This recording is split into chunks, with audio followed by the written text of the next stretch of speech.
इन marker के साथ कुछ एक्सपेरिमेंट बनाते हैं, ठीक है। तो टास्क क्या है, आपको इस दो मार्कर को एक उंगली के टिप पर बैलेंस करना है। जैसे कि सेंटर मास का हमको कंसेप्ट पता है, तो सेंटर मास में ले आ रहा हूँ, फिर भी बैलेंस ठीक से नहीं हो रहा है, गिर जा रहा है।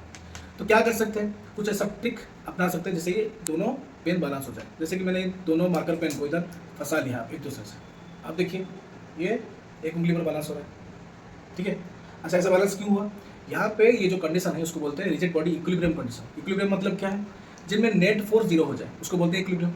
नेट फोर्स मतलब यहाँ पे दो तरह का फोर्स लग रहा है, एक होता है एक्सटर्नल फोर्स और दूसरा होता है एक्सटर्नल टॉर्क।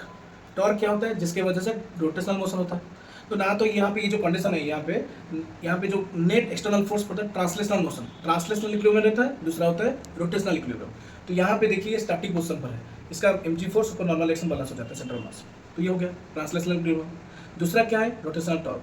यहाँ पे लगता है एंटी क्लॉकवाइज टॉर्क और यहाँ पे लगता है क्लॉकवाइज टॉर्क। ये दोनों टॉर्क बराबर हो जाता है, जब बराबर हो जाता है तो नेट एक्सटर्नल रोटेशन नहीं आता है, और रोटेशन नहीं आता है तो उसको बोलते हैं रोटेशनल इक्विलिब्रियम। रोटेशनल टॉर्क भी बैलेंस हो जाता है। तो इस कंडीशन को बोलते हैं रिजिड बॉडी इक्विलिब्रियम, जहाँ पे रोटेशनल टॉर्क भी जीरो होता है, मतलब रिजल्टेंट टॉर्क भी जीरो हो जाता है, एंटी क्लॉकवाइज और क्लॉकवाइज ऐड करोगे तो जीरो हो जाएगा। वैसे ही ट्रांसलेशनल मोशन में एक्सीलरेशन भी जीरो हो जाता है, तो वेलोसिटी कांस्टेंट रहता है। तो ट्रांसलेशनल टॉर्क भी ट्रांसलेशनल इक्विलिब्रियम भी रहता है। तो जब कोई रिजिड बॉडी दो तरह का इक्विलिब्रियम सेटिस्फाई करे, एक होता है ट्रांसलेशनल इक्विलिब्रियम, दूसरा होता है रोटेशनल इक्विलिब्रियम, तो ये दोनों कंडीशन को बोलते हैं रिजिड बॉडी इक्विलिब्रियम। समझ में आया।